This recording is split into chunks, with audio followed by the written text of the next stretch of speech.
Ta-da! There we go. Ah, Facilitating change. And great. this looks like we are the right course. And if you are there, you are the right people as well. So welcome, welcome.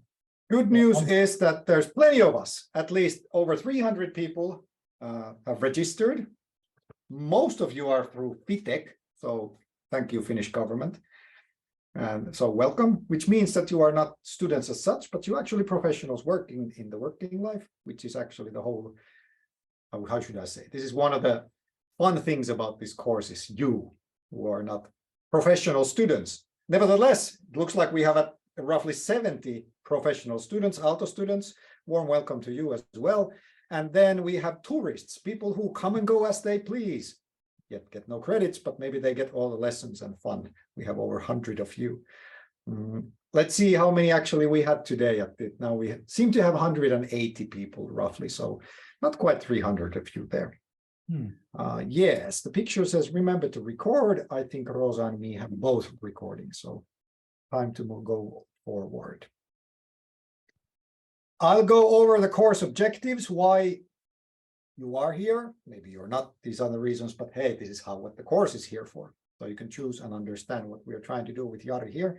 Then a few words about who we are, Jari and myself, and then the first group work, which is actually putting you into small groups where you can tell each other who you are. Why are you here? What are you looking?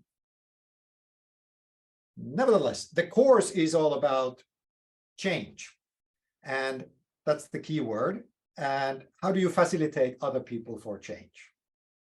And what do we want to change here? We want to change your thinking when it comes to organizational change. What do you think about leadership, organizations, and facilitation especially? And we also really want to show you through the exercises and in these 5-6 weeks is that this is actually very practical. It's also very repetitive. We're going to be repeating things over and over again. And you might kind of feel, well, they already said that.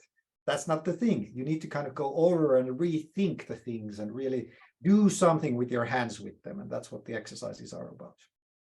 And this is actually a little bit personal as well, meaning that you need to kind of think about yourself as a change agent, as a facilitator, as a leader, and so forth. Also, this course is less book knowledge, like the previous slide said. This is not the kind of, in this course, we are not trying to give you kind of the knowledge that the book has the answers, and then there would be an exam that tests that this is rather the attitude of everything we're trying to teach here with Jari is more like this. It's like, you know, it's like playing a game in a team. We're going to give you that this is probably the rules, this is probably the field, but you yourself eventually have to go there in your organization, in your team, in your personal work life, and play the game. So therefore, there aren't no right answers, or right or wrong answers. There are no ready answers, because it's more like a game, less like reading knowledge from a library. And like I said, another way of thinking about the course objectives is we're kind of putting you in the middle. So you are the learner. You are the one who needs to go and play the game. So you could even say that kind of Jari and me are kind of coaching you to be a better player, whatever your game is. On the other hand, we're going to be kind of balancing between theory and practice. And you are in the middle because you're the one who is listening to the theory. You're going to be applying it. You're going to do the practical exercises. You're going to apply them as well. So partly kind of our goal is to make you kind of reflect on how you think about things, how you think about what is an organization, how you think about what is leadership, what is your own style, but also for you to do things. So how do you put your thoughts into theory? And once you have done that, how they fit into your kind of theory of how you do. So one way of saying is this is the objective of this course is you.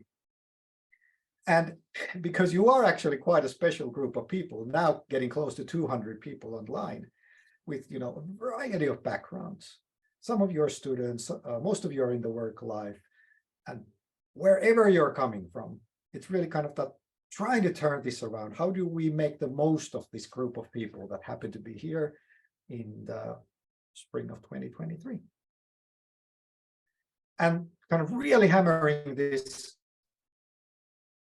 at the beginning, that even if you have gone through, I think we had, Jari, somebody who took this course again. Yeah, it's kind of like that's true. that they kind of thought that they have changed as a person, or like this slide says, that their context has changed, maybe their work role has changed, but the world changes. Nevertheless, your identity changes. So it's the knowledge, because the knowledge is here, is you and how you practice things. You just need to realize that you're changing all the time. So you kind of need constantly think and reflect about these things. One more thing, obviously, is the facilitating part. So most of we're kind of pushing you, or maybe most of you are probably somehow in this role already, that you find yourself as a facilitator. Maybe you don't call yourself as a facilitator, but it's not about you only. It's you and the others. It's how do you help how do we collectively think about things? How do we collectively do things? And how does that kind of cycle go on? And when we think about group, thinking as a group or a community, it becomes, what are our shared values, attitudes, meanings? And then when we as a team, as a group, start doing things, then of course it becomes very much a thing about tools, processes, ways of working. So this is again this kind of theory practice loop, but again, giving more examples of what it is. It is kind of sharing values, meanings, yet having very practical tools and processes where those values and meanings become a reality. And like I said, this is you. This course is about you and others. And it's about, hey, somebody drew something on the slide. How do we leverage this exceptional crowd? Students, professionals. And one way we are doing this, we're kind of forcing you to listen to each other. So those of you who do the weekly exercise, we're actually going to make you listen to each other. We're going to pair you up, and every week you're going to have a pair. And then the question is that the exercise kind of forces you to listen. What is the other person saying, and documenting that? And we're hoping that these little exercises we're going to make you do are something you can take immediately into use. And based on feedback from previous years, that's actually what happens. A lot of people go like, hey, I'll do this for real next week in my own job. So here again, if you haven't read the emails, haven't looked at the Slack discussion, this is what we have. Today, we're going to talk about lenses, which is not meaning different ways of looking at things, the world. Jari is going to be talk about that, and I'm going to later talk about a little bit about the uncertainty landscape, where all this kind of grows from, the need for facilitation, the need for change. And then we have, 5 more lectures, and you can see the topics over there. And every Wednesday, 4 to 6. Let's see. A couple of practicalities to go before we go into the actual theme. So like we said in the email, there's the Slack channel. You can subscribe to that. It's not necessary. We're going to use email to reach you all. There's going to be an attendance form for all the Aalto students and the FITEC students. Rosa is going to share that somewhere near the break. We're going to be fixing the pairs for you. Some of you have already said that I would like to be paired up with this person. If you're a FITEC participant, that's perfectly right. Okay. But unfortunately for you all dear Aalto students, we're not going to let you pair with another student. We really actually want you to pair up with the professionals in this course for your own benefit, believe it or not. And then we're going to use Medium, the blog platform, for sharing the materials, because that's something everybody has access to. And we cannot use Aalto's specific platforms because most of you don't have access to them. Good. Few words about the exercises. So if you're an Aalto student, FITEC student, meaning you get the credits, you have to do all the exercises. We will assign a random pair, like I said. If you're a tourist, you don't get the exercise. Sure, you can do them. Why not? Take the exercise, do it at your workplace, grab somebody and do with it. But we don't have the resources to facilitate you. So you can do them if you want, but you don't, please don't actually return them to us, because otherwise we get really confused about our bookkeeping. And yeah, like us, people seem to like the exercises. Let's see, what do you think about them? And don't worry about the exercises. They're actually very simple and useful, and they are actually proven to be really good exercises. Let's put it in that way. But the thing to remember about those exercises is that their exercises are not like magic tools, that if you have a facilitation problem, this exercise will now solve it as such. But they're kind of, their exercises to facilitate facilitation out of you. So that's why for each exercise, we're asking you to reflect on how did this tool, how did this exercise actually help you about facilitation? Not necessarily about the actual content you're talking about, but kind of like meta level thinking about how is this a something, how does this support facilitation and so forth. But don't worry, you'll get the hang of it at each exercise. And if you don't, we're here to help you out. Attendance. So all Aalto students, all FITEX students must attend every lecture. If you miss one, then contact us and we have something in store for you. And like I said, there's going to be a Google form during each lecture where you need to sign up. And how to pass the course. Aalto students, FITEX, you need to attend all the lectures. If you miss one, contact us. And you need to do all the exercises. Now, it says in the green color, we close shop in early June. So our course assistants leave. Me and Jari start doing other things. So if you don't have everything done like a week after the course ends, then it's going to be really difficult to get hold of us and get together and get your credit. So really, really, don't worry. We're going to be emphasizing this many, many times before the course ends. If you follow the deadlines, you'll be okay. Let's put it like that. One more word, how to listen. Maybe at this stage you already know. We've been going on 15 minutes. You don't need to have your camera on. You can do whatever you want as long as you pay attention. You can walk the dog, do the dishes, put the laundry into the shelves, whatever. But nevertheless, we're going to have every time a group exercise, and we're going to tell you at roughly what time that's going to be. So today it's going to be roughly in 5 minutes. And so then please be present, then open the cameras, then participate. But when me and Jari are talking, you do what you think is best for you. Risto, yes, sir. Yeah. Well, after pandemic, I think it has been increasing tendency that people are coasting from this all the group exercises and discussions, and we really encourage you to take a risk.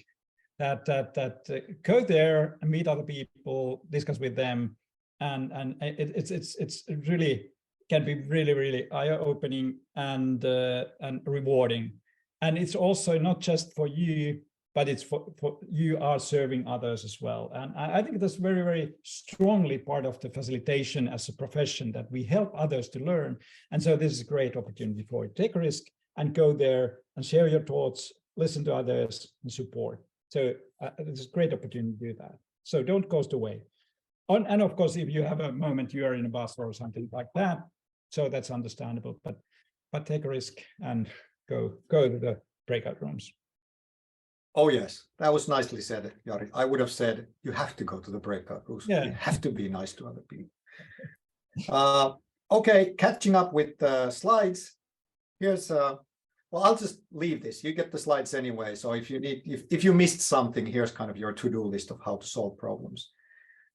Today we are introducing, like you see, talk about motivation soon. Then Jari, you're going to talk about taking a step back and about the lenses. And then we're going to have a break somewhere, 5-minute break, very short break, but break nevertheless.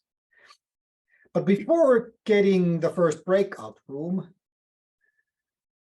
Actually, continuing what you, Jari, said about being social, being all that, the thing, even although we are 100% online, I think it's super, because we're 100% online, it's actually super important to underline, how do we create a space for everybody to enjoy, feel free, feel that you can be yourself, be open, and learn. We're trying to kind of give this feeling that this is a fun course. We don't have to take things seriously. However, I think we're going to be learning some serious stuff, but it doesn't mean that we need to take things seriously, because learning happens when we're playful, we're having fun, and we're enjoying ourselves. So just as a reminder about the Aalto principles for creating safer spaces, I'm going to go through them next. And they are principles for all of us. And I think for you, all the participants, it's going to be soon in the breakout rooms. It's really that, how do you yourself create that space that others feel comfortable and so that. So how do you create that space? Well, first and foremost, meet people with an open mind. Respect diversity. I think it's absolutely fantastic how diverse group of people we are here. So that's very first starting point. We all have unconscious bias. It's good to acknowledge that for ourselves and challenge our assumptions. And I really like the fact that we have university students and we have professionals, is that you actually know the same stuff, but I think your assumptions might be very different about how to apply it. Be open to new perspectives. I think you are here. That's kind of already given. And of course, listening to others, giving space to everybody. Speak with care and respect to other people. You don't know the other people you're going to meet in the breakout room. Most probably you don't. Which means that be compassionate. Learn from mistakes. We all make mistakes. I think, was it last year or 2 years ago, I apologized for a mistake in this course. But I think there was a good space. We could do that. If I, as a lecturer, make mistakes, I know that, we can fix it and apologize and learn from it. But obviously, if you notice some kind of barriers of inclusion, something that is not working or something that, concerns you, then don't hesitate to act. First and foremost, it's Jari and myself. We are here. We are responsible for this space at the end of the day. Good. Who are we here today? Myself. I'm a professor of practice here at Aalto, head of information networks study program. But my background is actually, I've been now doing this for over 4 years, but before that, I was almost 10 years as a consultant at a company named Futurized, and a lot of service design, and a lot of facilitation, organizational transformations, and all that. So that is really my background, why I am here, and written a couple of books about it and so forth. And then there is you, Jari. What do you want to say? Okay, so hello everyone, and warmly welcome on my behalf as well. It's great to see you here. So I'm co-teaching this with Risto. Thanks for inviting me to join. So I have been here 4 times, I guess, or it's the 4th time now. So I'm primarily leadership lecturer or leadership teacher in TUTA, so Department of Industrial Engineering and Management, being around for a while, but I have done quite a bit of stuff here in this field, so serving organizations and in quite many roles, and my core interest is in this, how we can create processes that are helpful in change, and this kind of facilitation is the kind of key coaching, sparring, mentoring, all those. So I have done my research on that, and so that's maybe my view angle here in this course as well. But great to have you here. Thank you, Jari. And then we have our teaching assistants. We have Rosa here today because Annika is graduating, but next week Annika will of course be here as well. And they are the ones who are taking care of a lot of things for you. So be especially kind and open and warm towards them, because they're actually running the thing behind the scenes, so to speak. But you can reach all of us from that email, facilitating@aalto.fi. And now you, how many are we? Looks like we are 200 to be exact. we're going to do this. We're going to divide you into breakout rooms. And Rosa, you're probably ready there. I think 8 minutes. It says about 10 minutes for each group. So we're going to randomly put you into breakout rooms. And once you get your people, make an effort, just like Jari said, make an effort to be social. Some of you might be extremely bored about these breakout rooms, but hey, let's give it another chance. Tell who you are, why are you here in this course, what are your interests? Spend about 1 minute each. There's no hurry. Then choose a writer. Do this before we transfer you back, because we want to see in the chat. So the writer, you kind of together, put some kind of bullet points. Who are you? What kind of motivations people have? And then copy paste that into the lecture chat in the Zoom. And then everybody can kind of see what kind of people we have here. And especially me and Jari and Rosa can see that. Who are you actually? What are your motivations and so forth? And then we will automatically transfer you back here and continue with the lecture. Let's take our next 50 minutes. Maybe the most philosophical, no, I wouldn't say that, a little bit good in a way, this kind of background thinking. Our fundamentals when we're thinking ourselves as facilitators or leaders or agents in organization, and the title's taking a step back, meaning that we seldom think our own ways of understanding, looking, interpreting the social life and social reality, but we would claim and argue that it's utmost important to somehow to be aware of our own lenses to look to organizational reality. But let's take a look, what does it mean? So when we talk about organizational reality, how do we encounter it? It's pretty much experiential. So through experiences in interaction, and in many ways. We also observe, perceive things, we hear speaking, we speak about that, and we also listen. We see images, pictures, sense emotions, and so forth. And all that is kind of data we get about the organizational reality. And in a way, then we make sense out of that data. And that's quite automatic. And it's such that we don't take the data in a way as such, we interpret it.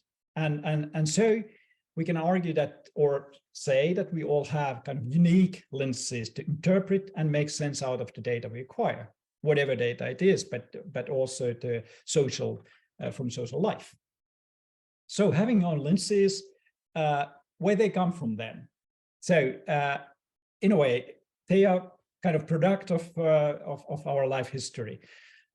We have formed kind of view of reality throughout life history and education, so forth. We also have different views of human nature. Some of us might think that people are trustworthy. Okay, I trust people as a default.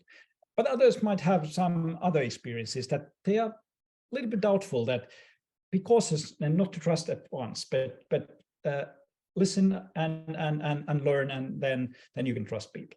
And that's quite okay, but we might have a different understanding of that. Then, of course, we have difference in personalities and personal values and ideologies. They frame our interpretation and lenses, how we look at the world. Our professional backgrounds certainly have formed our lenses, and then, of course, our cultural backgrounds, social experiences are quite heavily also build our lenses. But then there is also sort of more situational factors as well, and different contexts. We might pay attention to different things a little bit. And then finally, the personal vitality and alertness. When we are tired, we might interpret something more, let's say, negatively or cynically, and some other mode we are more positive, for example. But so our lenses are not so stable either. But of course, there are stable stuff. But most of all, they are very routinized. So we are not giving too much attention normally. And sometimes, even if we be aware of these differences, are we still prone to presume that others perceive and experience the world and situations similarly with us? So I would argue that, well, as an educator of these things, I notice this all the time, because we are in the middle of our own world and everything happens in front of me, for me. And so it's easy to think that others might see similarly. And I think it's very, very beneficial to acknowledge this and ask, should we be more willing to ask and listen how others are perceiving and interpreting certain situations or things. And sometimes we start arguing that that's not true, that's not that way. And sometimes it could be better to ask, okay, that's interesting that you see it that way. Why? Tell me more. And then we could learn that there is another views about the same stuff. And so here, a man or a woman or both. So do we see different things at the same time as well? But somehow, if you don't have a concept or a theory, the data we acquire doesn't make sense to us, or we don't even notice it. So that's, I would like to use this illustration my dear colleague uses quite often. And it's a good question, what do we see here? And do we see anything? Because it could be kind of black patterns or dots in a white field. And so for some people, it might be that it doesn't make any sense. But if we have a concept of an animal with 3 legs or 4 legs, so it might make sense. Okay, we might distinguish that there is some kind of animal figure, or even we can distinguish it as a dog. What kind of dog? It's someone could say that, okay, it's a Dalmatian dog. I mean, more knowledge about different breeds. And if somebody's really enthusiastic at interpreting it, it could be even say that what the dog is doing. And so that's, but if you don't have any concept of an animal or a dog, then this doesn't make any much sense, this figure. But that's the same with all other stuff as well, that we have a different knowledge. As I have sometimes compared this or use as an example that this springtime we hear a lot of, when you go out the park or the woods, forest, we hear some sounds, noise, and many of us can say that, okay, birds are singing. That was very nice voice. But I think many of us doesn't distinguish any specific birds there. But when the specialists go there, he or she can really hear the much richer, get much richer picture out of that. So what birds are singing and why they are singing and so forth. And that's the same thing with our expertise in organizations, that some of us are really deep in some expertise. And of course, we can then understand that's very, very in a deep way. And some others are more kind of novice or more, let's say, general level knowledge about the thing. And then how about organization then? So what is our concept or theory of an organization or organization reality? Because that labels our way of perceiving, interpreting, and acting in organization quite heavily. And I think a good question is, what would be useful ways to understand organizational reality if we are in a role of a change agent or developer or leader? So, and I think this is a very basic question.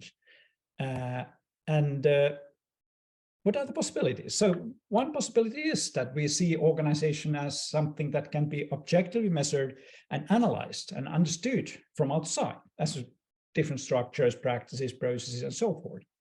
And this is one quite valid way of looking at organizations. But what else? What are the other views?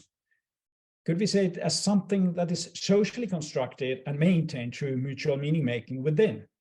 So we can also see organization, people relating, making meanings, doing things together, making sense out of that, and doing again new things, and so as seeing as it as a kind of socially constructed reality. And maybe it's possible to see it as a both, or as I would like to argue that it's good to have a multiple perspectives. But when we are thinking now facilitating change, the change happens between people, and when we facilitate change, I think more meaningful way looking organizations is first to take it as a socially constructed reality. But of course, then we change structures, we change roles, we change practices and so on, and understanding that part as well is important. But I think changing things, changing organization is it's really a human and social stuff. But then when we take the organization reality, there's some aspects now. First, highlight the experientiality of the organization reality. So we have to live it, we have to experience it before we can understand. And so we can be a little bit external kind of change agent or consultant. Nevertheless, we are experiencing the relationships and interaction. But within the organization, it's pretty much doing stuff with people, with others, with colleagues, and so on. So it's strongly experiential, and we quite intuitively make sense out of that. So what happens, why it happened, and so forth. And sometimes when things don't go as we expected, we might take a time, stop, and reflect. What was really important here, and so on. At this reflection, we can then say that this is part of our learning process. And now when we talk about a change, I would argue that change is about learning quite a bit. So we have to learn, someone says that we have to unlearn old habits. Maybe that's possible. I've never figured out quite strongly what this unlearning means, but I would say that we have to focus on doing things in a new way and learning to do that. And it's experiential. It needs reflection and stopping and thinking and then repeating. Some other aspects. Each organization forms to unique context, and this contextuality is another thing. Whatever we do, we should understand that this context, this organization have legacy, have history, and things are already somehow. So it's never kind of tabula rasa, so empty table or empty stuff. So we carry a lot of baggage with us already. But what's important in context is language and meanings. So how we speak, how we understand things, how we share meanings in organization. So that's a very primary thing. And when we talk about the change, it's about meaning making and language as well. Then things happens in relation. So I would also argue that it's interesting to see, or like to invite you to see our reality as a relational reality, so that things happens in relations. So and we exist with things with others. And relationality is not just between people, but it's between people and technology. It's people and artificial intelligence. Right. So that relationality is that things are connected in a way, and they are in a, let's say, reciprocal relation, that when we say something, when somebody's responding, then we are responding that response, and so forth. And so that's how we build reality and make meanings. And then processuality is something that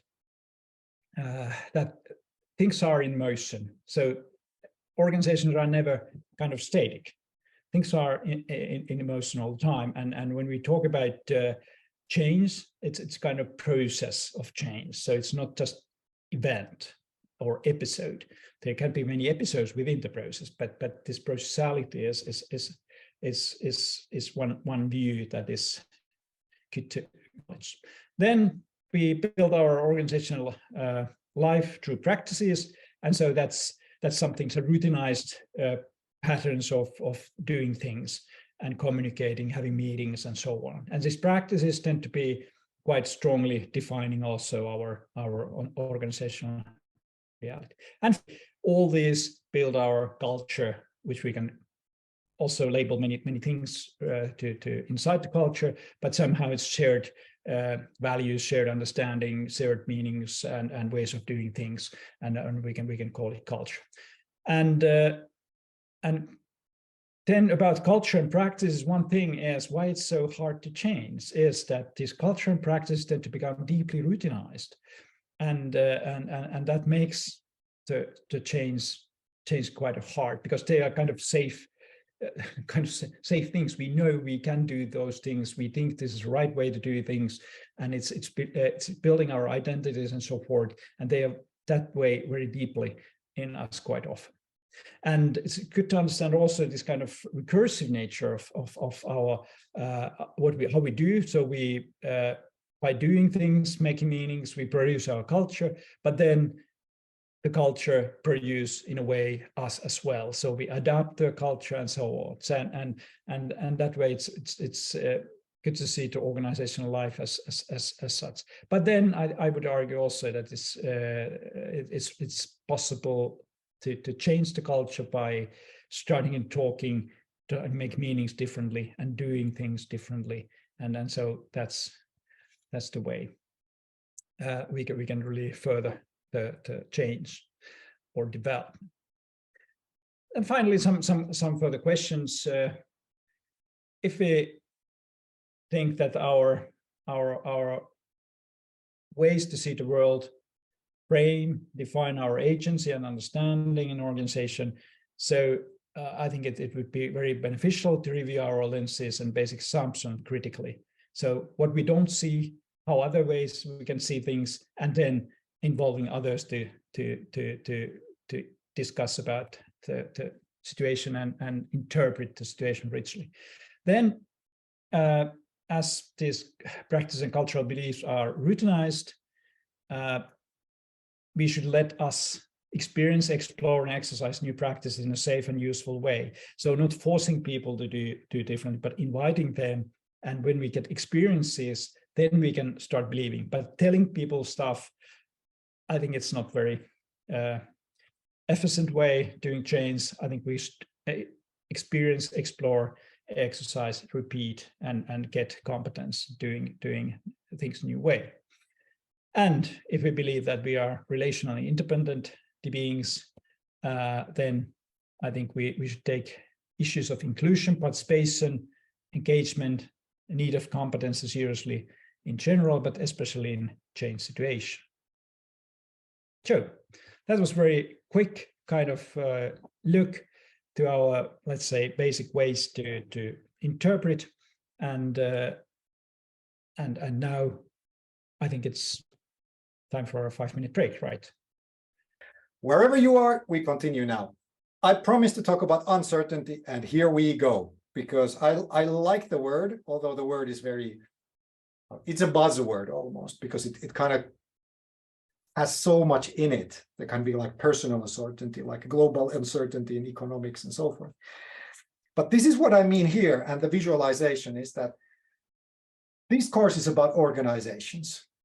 And I would say most of the organizations that you work for at the moment are commercial organizations, businesses, but not all. Some of you are students, you're not working even for the university. Some of you might be working for a public sector organization. Nevertheless, what you're working for, I think the uncertainty has a lot of similarities. And here's kind of a little, I'm sure these all feel familiar and you can all identify them, but kind of what is causing this fog? If the world used to be a road that you just follow as an organization, this is our business, this is what we do, and this is where we're going, there's been now kind of this fog coming down. And these handful of things I'm listing here, and I'm going to go through soon, are examples of something that has been, I would say, already 5-10 years ago under the label of digitalization. So the digital technology is coming, a lot of things changing.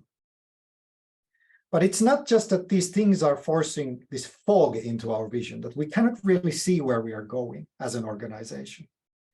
There's all of these other things as well.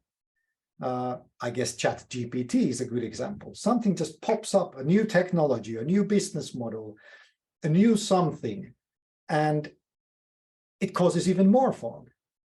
And it's not that the problem I'm sure we can all relate to is that it's not enough that we figure out what is ChatGPT for our work, for our organization. But even before we get there, we need to figure out, should I study ChatGPT or should I study, robotics, or should I study what a responsive organization is? But there's so many of these new things, some of them fashion, some of them important. We don't even have time to figure out which ones we should look into. So fog, and even more fog coming on our vision and seeing things. And then, of course, a couple of years ago, 3 years ago, we were hit with the pandemic. And if the organization you worked for wasn't convinced that there is fog and you should start responding to it, unfortunately, after the pandemic hit, any organization on this planet just couldn't see further. What is the future going to be like? What are we going to do? And had to face, as an organization, these changes like this. And now, of course, we're more or less past the COVID. So these have kind of changed it, but we still have these things like we have social problems. We have inequalities on a social level due to the pandemic. Maybe we're not in a crisis management anymore, but it's definitely change management. I think like the obvious example is hybrid working. So yeah, we were all remote working, but what happens now? Do we come back to the offices? Do we not? How do we work as a team and all that? And then, of course, we all know there's an economic recession more or less going globally, partly due to the pandemic, but partly due to other things that have happened. The point is that I'm a bit hesitant to say, but let's say all of the organizations on this planet have fog where there wasn't that much fog before. So they really cannot see what is going on. So that's why the word uncertainty keeps popping up, because there is uncertainty. Where are we going? Why are we going? Who are we as an organization? And of course, there's been always uncertainty, even before the war in Ukraine, even before the inflation we're dealing with, even before supply chain problems, the big thing that has been going on, and even before the pandemic, as I mentioned. So there's been always fog, but now in the spring 2023, I think we could all agree it looks like there's always going to be some fog. But maybe being in the fog is the status quo. And that's probably one of the big changes you have to deal with in your job, whether you're, wherever you're working in your organization, is that, we cannot really see what's going to happen. And this seems to be a constant state. So, of course, the question is, how do you lead into the fog? How do you lead yourself? How do you lead others? How do you lead an organization and so forth? Because probably we all need to move forward into the fog. And like I said, a couple of things we already know that are shaking and kind of, in this constant fog that doesn't seem to go away because there's always new things coming. Looks like traditional management principles, they don't seem to work. And by this, I mean, if you look at, let's say, directors in large corporations, what would I say? They're typically men, but nevertheless, they're typically people in their 50s, 60s. When did they go to their business school? When did they get their fundamental education about management? It's quite a long time ago.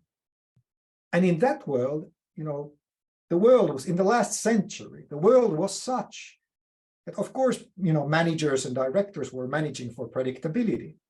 But whatever we do as managers, we are leading people so we can predict the next quarter, next half year, next year with numbers and strategies and so forth. And things were relatively certain. And we got organizations like this. This is IBM from the 1930s. So when things were more or less stable, not totally stable, you have to remember that in the past century, there were 2 world wars and a lot of different crises. But nevertheless, there were things that were stable.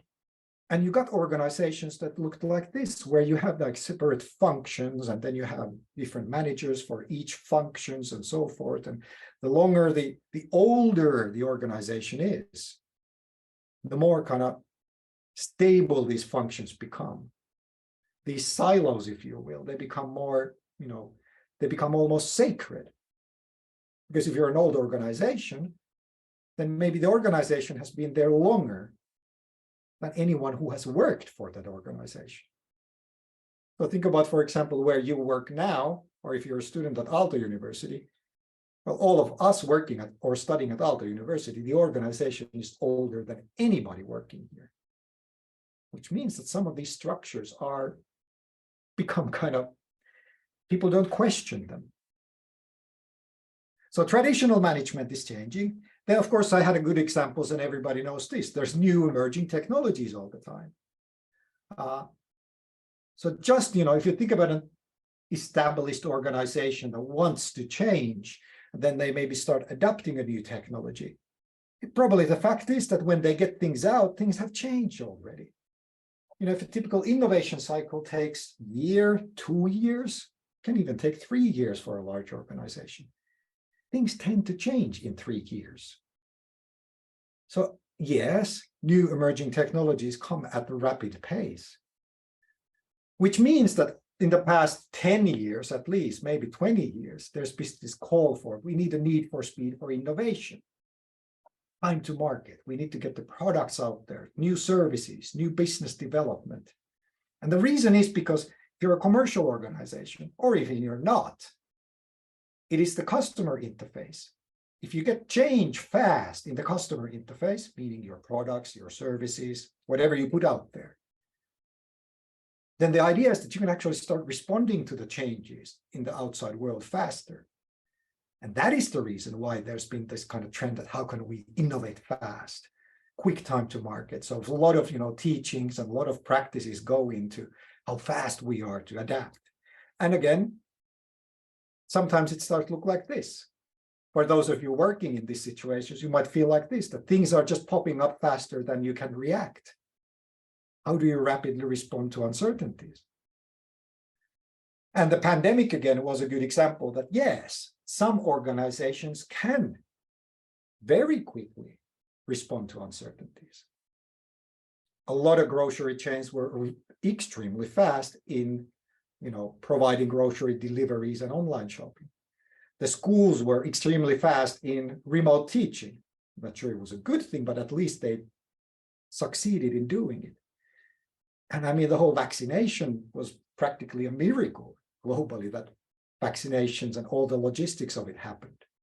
So yes, we have actually learned a lot that we can move really, really fast when it needed. Often change, people look at legacy structures, they blame legacy structures that we would be really fast, but we have this and this. So if you have a big old organization, then maybe you have things like this that are slowing you down. Maybe you have physical assets. Maybe you're a railway company or a bus company that has 25 buses. That's a physical asset, you can't just throw it away. If you're a railway company or if you own the railways, the physical steel rails, that's a physical asset that we need to deal with. Organizational silos. Maybe it's a century of thinking the same way. Maybe it's kind of this, what Jari talked about, the culture. Maybe our thinking culture has not really changed, and maybe that's what needs to change. Or maybe actually, like especially here in the Nordics, a lot of companies care about their employees.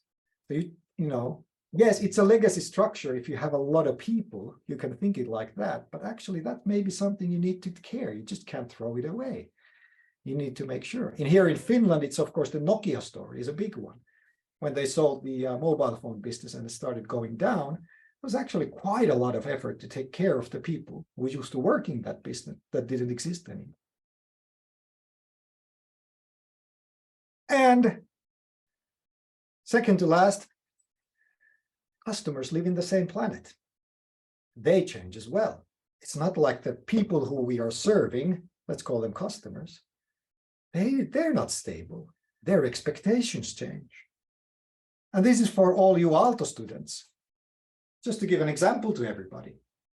Your user experience at the university looks something here like in the left. So this is the university ERP system. This is how our students book into the courses, and this is how we teachers manage the courses.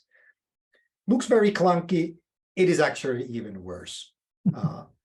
However, at the same time, everybody knows that with kind of, I don't know, 3-4 clicks, we can have food delivered into our garage door from a restaurant we want. And this makes a lot, it's very confusing as an employer or maybe your customer. Maybe your customer is looking at your ERP systems going like, why? Why is this so old? Why isn't this integrating with this and this? Because as a consumer, I can do all of these things. So there's this mismatch. And of course, it's the consumer world. It's all those fancy and magnificent services and products where we get our expectations.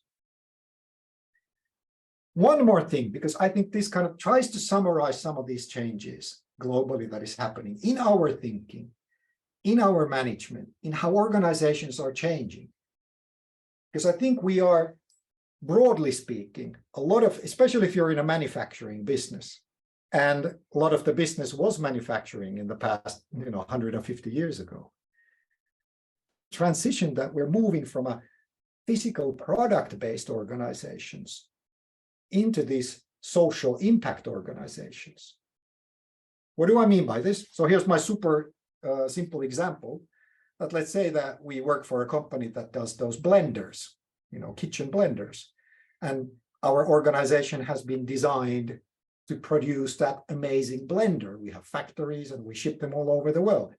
Our focus is the user, the use of the product.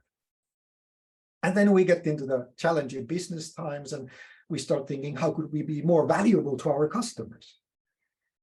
And what has happened in the past 10, 20 years is that the whole thinking about customer experience has become very important.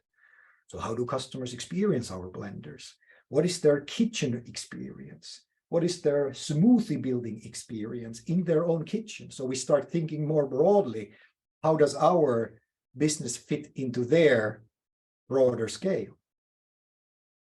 And then typically I say that after having experienced that, the next question is that if we still have an organization that does physical products in factories, then how does our organization actually run services? That's a little bit of a different business. Service business is not the same as product business. So that's for the push for changes in organization in many, many large companies and the way they think about these things. And that's why lately, there's been so much talk about customer relationship.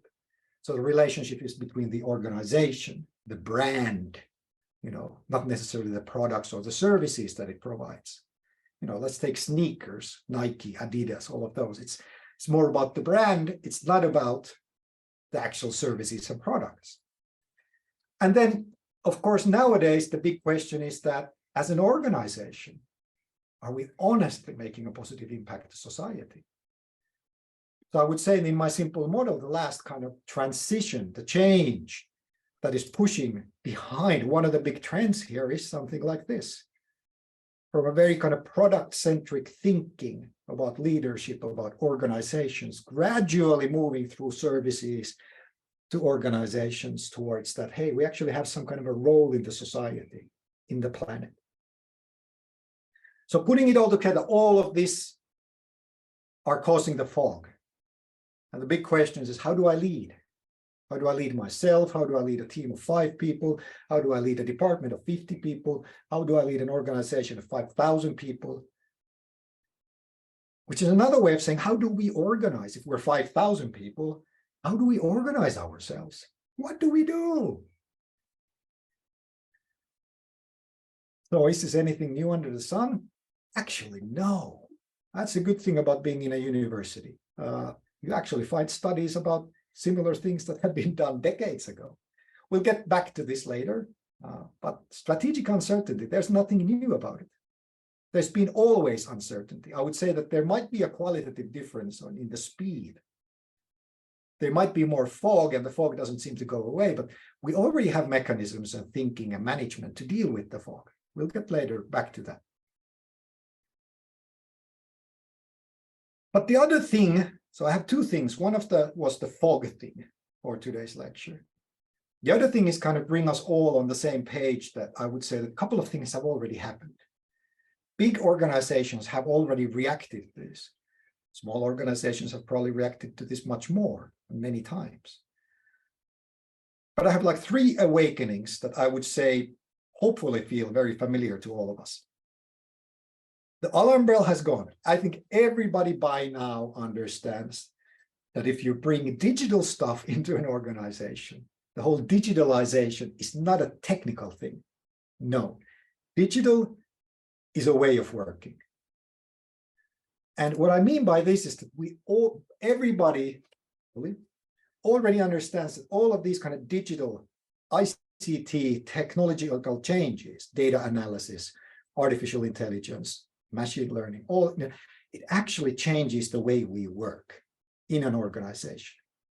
From an organization perspective, it's not the technology that as such, it's how it changes our organizations and the way we do things. And what does it mean? Well, it means that all this technology actually shapes and changes our actions, our behavior, our practice, our routines, our habits, our doing. And now you can start already making those connections about what Jari talked about, the different ways of seeing an organization, how we experience it, what kind of practices we have. So technology is very much shaping those things. Okay, here's a quick question, maybe right in the chat. What single technology in the 1800s, so roughly 200 years ago, radically changed the European gene pool? One technological innovation. Anybody? I'm looking at the chat. Aha, Janne Airo, you win a prize of fastest in class. Because that was Janne's, that was fastest, and that was the correct answer. Well done, Janne. It is the bicycle. Maybe some clues in the background. It is the bicycle because it changed the range of ordinary people. Suddenly, because it was a consumer product, relatively inexpensive, which means that it was just kind of spreading and people could get it. And the effect was that their effective range of finding a partner was much, much broader. And the funny thing I always think as an engineer myself is that I don't think that a single bicycle engineer sat down to think to change the European gene pool. Of course not. But nevertheless, the bicycle, once it became dominant, it actually, changed people's behaviors, their actions, their routines, their habits, and ta-da, suddenly we have much more diversity in the European gene pool. Think about that when you're now fixing your bicycles for spring. So sum it up, technology is a way of working. The more you bring new technology, the more you change the ways of working. The bigger the technological transformation, the bigger the cultural change in your organization. So this should be obvious by now. Let's go. Awakening number 2.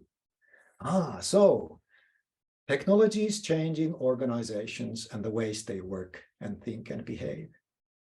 It looks like the organization culture seems to be important in this. And that's, of course, what's been, going around and talking for 10 years, give and take. And to summarize all those conversations, there seems to be like this old culture that we want to get rid of. I wouldn't use the word either, Jari, but let's, get rid of this old culture. We all kind of feel that this kind of top-down control where we have strict processes and rigid structures and chains of command is not the way to work nowadays when there is fog and when there's uncertainty. And if you look at the picture very closely, you can see there is this ghost of Taylorism, which I still think is very, very much haunting in the corridors of many organizations. So Taylorism comes, of course, from Mr. Taylor's studies 100 years ago, where he took this scientific approach into management. That management organization is a scientific machine. That we have this taxonomy of functions that an organization does, and that's the hierarchy. And we should write down and understand these rules, these causalities, that if this function does this, then this happens, and that becomes the bureaucracy. And there's definitely a top-down control. The management doesn't have their hands dirty. It's more like they're observing this machine and making changes there, making changes here. And overall, there's this thinking that management is a science, just like a natural science, just like, laws of physics. We just need to understand the laws of our organization. And then everything will just fall into place like a good machine. And if you feel this is familiar for you, then that is definitely Grandfather Taylor still haunting in the background. And then it's actually up to you to see that, is this true? Is this a good way of looking at it? Is this a good lens? This is what Jari was talking about. This is one predominant lens about organizations and management in the past century. We don't have to be, a Tayloristic and a rigid organization producing efficiencies. That what if we have this kind of new, lean, responsive, agile culture, where actually the people in the grassroots take more responsibility. They make the decisions, not necessarily top management. The information is transparent, going all around without anybody having much control over it. We really focus on the end result, meaning that, let's say that we share a goal that we need to increase sales by 5%. That's focusing on the end result. We're not kind of top-down managing that this is the way how we get the plus 5%. We're just saying that this is what we need to do. And now we give autonomy to people to figure out how we get there. Now, of course, this is a very, how should I say, black and white for pedagogical reasons. And it is actually up to you to understand that what situations a more traditional way of leadership is working. For example, I would say that if you have been, building bicycles for 20 years and you need to build one more bicycle, you probably know what you're doing. If you're not going to build something radically new, if you don't need to adapt to any changes, then yeah, it might be more efficient to have like a top-down control and very efficient production. However, the more fog you have in your domain, the more there is uncertainty, the more innovative you need to be, the more creative you need to be, the more adaptive you need to be. Then this kind of a culture, roughly speaking, is more responsive. This is more agile. This is kind of the principles because the top-down, the Taylorism assumes that the top-down management has a vision, knows where we're doing. They know their stuff. What if they don't? Which brings me to awakening number 3. I hope, Boris, this answered partly your question. But I think we're going to get actually a little bit back to that next week. Next week I'm going to, if I don't, then Boris, remind me. Awakening number 3. So number 1 was technology changes ways of working. Number 2 was that this culture has to change, but culture is such a big word, you cannot really get grips of it. But what has been in management talk, or let's say in many keynote speeches, has been that we need to do things. It's not enough that we just tell by PowerPoints to our people that this is the new culture, now do it. But we need to change how people do things. And this is probably very familiar to you because I think a lot of you have some kind of agile, Scrum, lean startup background. So this, of course, goes back to the Japanese car manufacturing in 1970s, where they had a very different, how should I say, philosophy towards production, about efficiency or how they actually become efficient. Because the story goes that in the 1980s, the American car manufacturers were surprised that the Japanese cars were better and cheaper. So they started looking at how do they actually produce these cars. And they sent, for example, Mr. John Shook to the Toyota factories to study how they do it. And it turns out they had a different philosophy, like I said, which was that they gave a lot of autonomy to the people working on the factory floor. So they actually, the people doing those kind of, you'd say, mundane jobs actually were not like robots. They had a lot of autonomy. They could, change the way they work. They got together and they made these things called Kanban boards, and That's where we get a lot of the lingo of nowadays. Agile development goes back all the way to Japanese car manufacturing. But the one thing I want to emphasize here is what John Shook kind of put together, what he learned about organizations and culture, studying the Japanese car manufacturers. And remember, this triangle is describing American car manufacturing in the 1980s. So what is that, 40 years ago? But it still seems to be relevant now.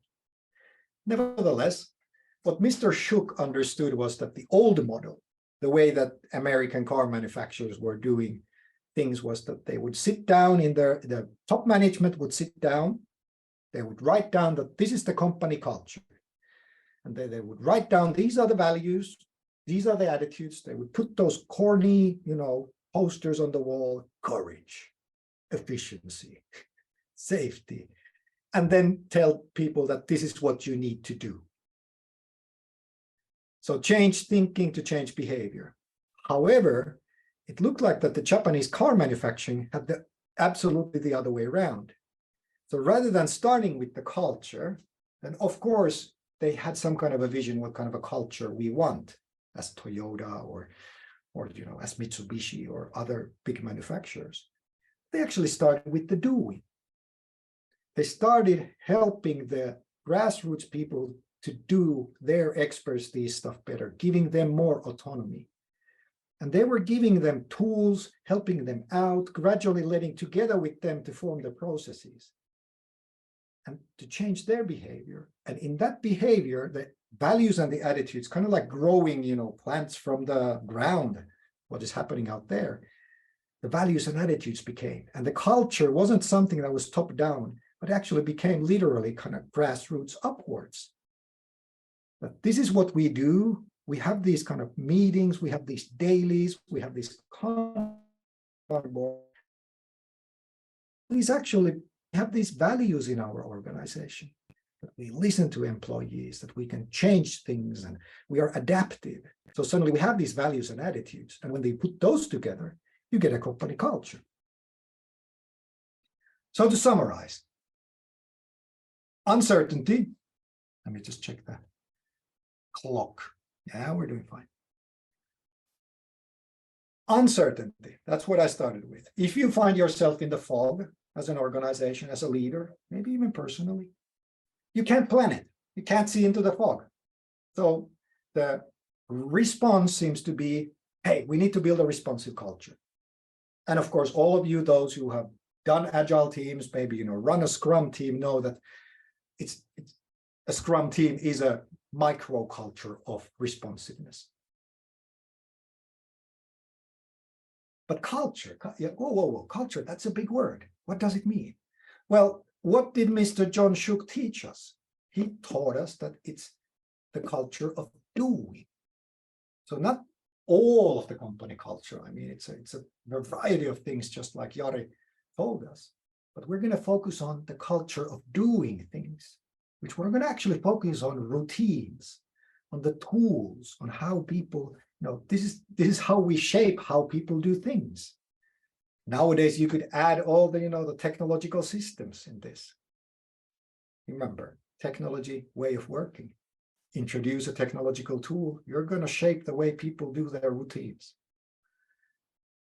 But the big thing that has happened late, in the past 10 years has been that, okay, what has become really, really in fashion in innovation and nowadays in organization design is these philosophies: lean startup, design thinking, agile methodology, agile culture, entrepreneurship. They're all about routines and tools. They're not telling you what you need to do. If you're building a ship, none of these philosophies are going to tell you how to build a ship. If you're building a CRM system, none of these are going to tell you how to build a good CRM system. Nevertheless, all of them are going to give you ideas of what kind of routines you need to have and what kind of tools for teamwork, for innovation, for customer understanding you can do. And that's why we have all of these, put together. That's why this is kind of my thesis. That's why all of these have become so popular. That's why we have things like value proposition canvases. or the mother of them all, the business model canvas. That's where it comes from. We need tools that help us create routines. And once we have the tools and routines, it is the people using them start having certain values. So let's take, for example, the business model canvas. Once you start, all of us who have been using it, I'm sure many of us have used it more or less, you get these values of saying that, so we separate kind of the production side, then we have the customer side, and the value proposition is in the middle. And then we have kind of the revenue streams and the profits and the costs. And it actually makes you think things. And it's not just thinking individually, but the power of these tools is that they're collective. So business model canvas, seldom you do it yourself. You have more than one people doing it. So suddenly you have shared meanings, you have shared thinking, you get shared routines. And that's the magic of it. To put it graphically, this is what I mean. So we start with uncertainty here in the left corner. Oh my God, uncertainty, what do we do? Oh, they say responsive culture. Well, what do you do? What do you mean responsive culture? Culture of doing. What do you mean doing? Well, let's start looking at the routines, tools, and practices. Where do we get them? Well, now we get the weeklies, now we get the canvases, the retros, the workshops, the kanbans. That's why these have been coming to our jobs in the past decade, because people see the value of these routines, tools, and practices. Nevertheless, the promise is that once we start doing all these weeklies, these retros, and so forth, like I said, it shapes our behavior, our actions. It gives tangibility into these fuzzy things. So what is your value proposition? Well, it's this thing on the wall. That is our value proposition. That's tangibility. And when, if we have the stamina to keep on doing these, adapting them, doing these routines, using these tools, then the promise is that after time, maybe months, depending on the size of your organization, maybe a few years, you get shared thinking, shared values, shared meanings, and a collective experience. We, as an organization of 200 people, we've been using these Kanban boards and adapting them to our uses for a year now. Now that's a collective experience everybody understands. And that is the basis of autonomous, responsive, shared culture. And you can definitely see that, wow, that would be amazing. If everybody thought like the value proposition canvas in our organization, that would be magic. That would be really good. And then the ultimate promise is that that's how you remain competitive in uncertainty. Because as the leader, you cannot be there.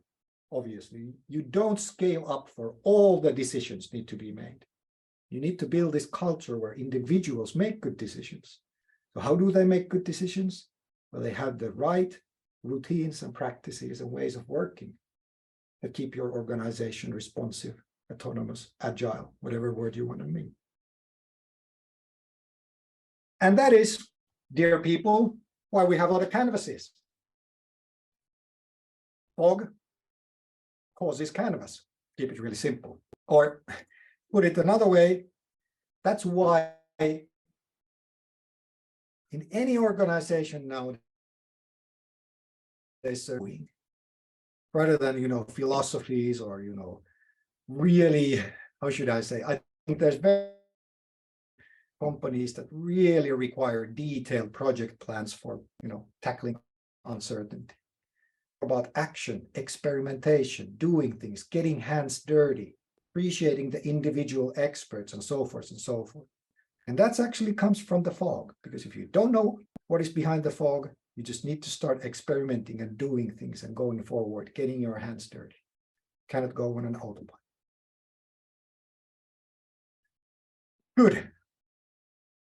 That was end of lecture. Now the last 10 minutes is going to be your first exercise.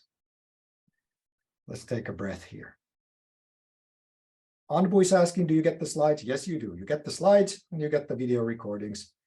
And if you have insomnia, you can listen to these lectures and have a good sleep in being psychological safety in uncertainty, because that's what you get from these lectures.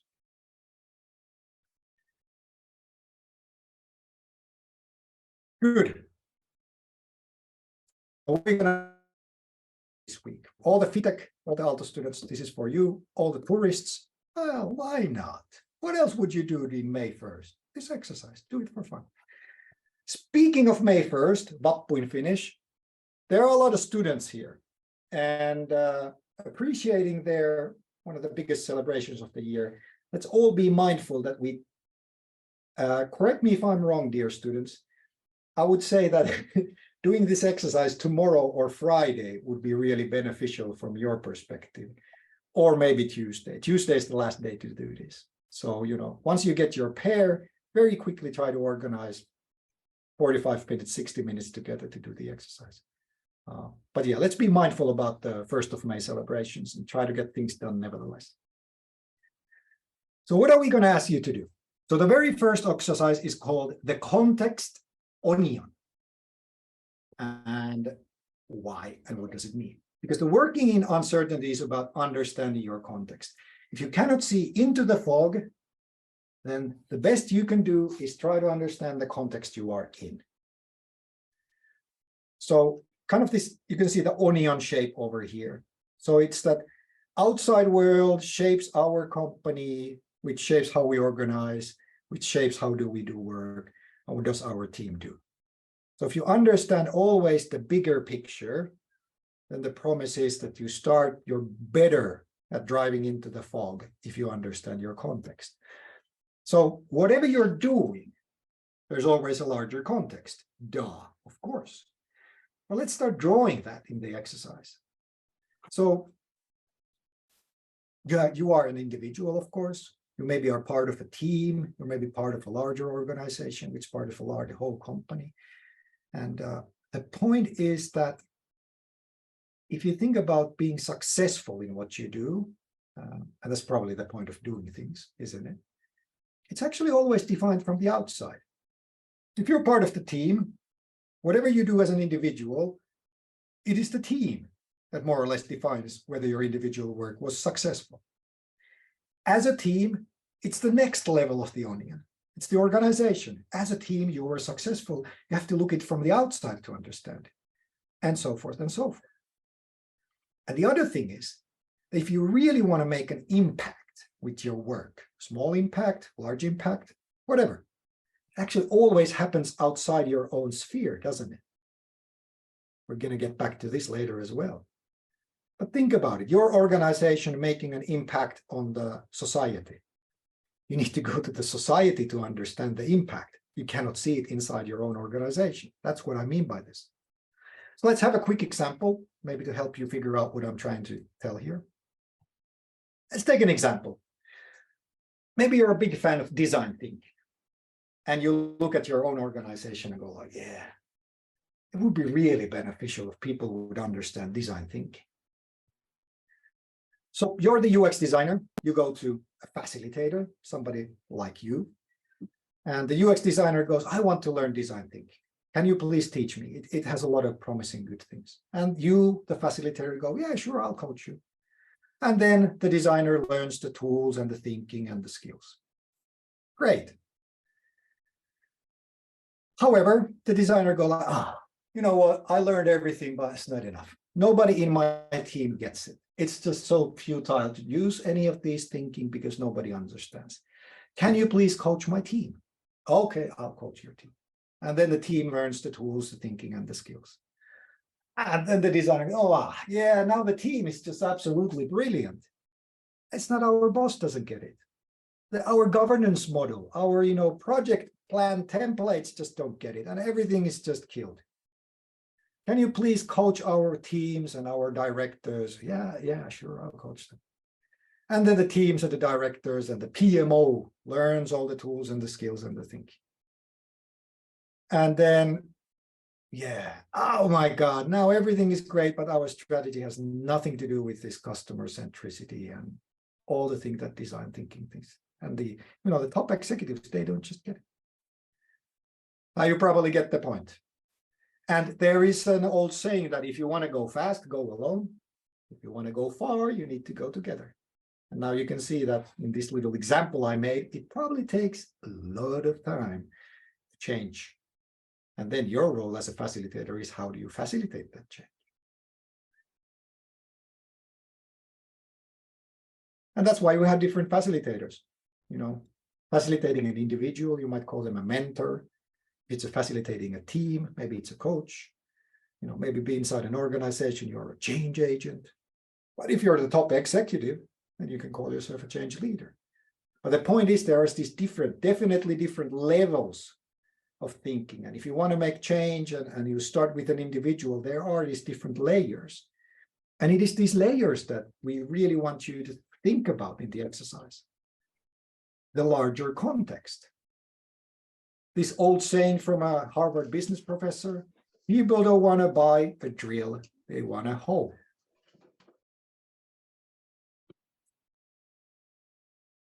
Which means that once you start clarifying your own context, the context where you work, the thing you do, what is the bigger picture, you actually start making the success criteria visible. You understand them better. You make your own thing part of a bigger whole. You start engaging other people, maybe even engaging those decision makers that are maybe blocking or not enabling something. Which means that once you understand the larger context, your work is strategic. Hopefully it's more inspirational to you and others, meaningful for you and others. You're probably more motivated, that you understand that it's not just about me, there's actually bigger things going on. And that's, of course, the key to impact and change as well. So the very first step and the very first exercise is understanding the context. So this is the exercise. You get the slides and everything, so don't worry. Anyway, the exercise is very simple. We're asking you to get a pair. Maybe you meet online, maybe you meet physically. Have a piece of paper and a pen. You get a pen. And then there would be you and me are a pair. Then I would start asking you about your work, your context. But it would be me drawing the onion. So here's you. So this is the next level. And then you get that level and that level. So you're the one explaining to me your onion. And I need to draw it. And that's actually the key. You're not drawing your own. You're drawing the other person's onion. And if I'm drawing the onion, I'm going to ask you questions. Oh, wait, I didn't understand. Is this the right way? And that's the simplicity of it. There are no right or wrong answers. Just do your best and submit that by the end of next Tuesday. So that Wednesday morning we can go over your exercises and see what you did. Importantly, look at the second bullet on the right-hand side. Reflect together. 5 to 10 minutes what you learned about the exercise and the tool, and how would you apply the learnings. And like I said earlier, it's not about, if I'm a university, teacher, it's not about that you learned about university teaching, but you learned something about how to facilitate people, how people think about these organizational layers. That's the kind of learnings we want here. Not the actual subject matter, if you get it, but actually, what did you learn about this dialogue, this interaction, this drawing, this thinking, this facilitation? Good. You get the link. Yeah. So return the exercises by end of Tuesday. You get a Google form link. Everything should be relatively simple. Enjoy, fun. You're gonna probably get a pair you have never met before. That's pretty cool. And be open. Remember the rules for a good learning space, because now you're going to be alone together. So, bring good energy, bring openness, bring fun into the meeting. Let's see. And yeah, keep in mind, while you're doing the context onion, this is probably going to help you understand the point of the exercise. The onion is a simplification. You're not asked to draw the ultimate organization diagram. No, we're asking you to simplify. We're asking you to simplify because then you need to cut corners. And when you're cutting corners, you need to focus. You need to prioritize. You need to at least mentally think, I'm not going to tell about this. This is not relevant. I'm going to tell about this. This is relevant. And once we understand that we're actually excluding stuff from the other person, then maybe that's helping us to clarify for ourselves, what are we doing? Why are we doing this? What is actually the organization? in this context. Not a Wikipedia article of what your organization is, universally speaking. What is the organization in this particular context during this exercise? Good. Whew, that's it. Don't leave yet. I think we have a few things. Couple of readings. I added this last year. So actually this was because some of your students were like, wow, cool. I want to do my thesis about this, or something else. Then definitely here's a couple of starting points if you want to look into this, but for everybody as well, a couple of blog posts if you want to read again what I preached about. Look here in the bottom, everything is already here. If you go to that web page, you can find last year's videos, all of these lectures. The lectures have changed probably a little bit, but I mean, not much. And of course, all of this will be in Medium soon as Rosa and Annika get it. And here's your checklist. Make sure you signed the attendance form if that was compulsory. Medium page, that's where you get all the stuff. Exercise pairs, you're going to get the email tomorrow, the latest. Any questions, Slack or the facilitating email. Jari, anything to add? No, I think this is very perfect thing. Great. I have one more slide. Thank you for everybody for participating.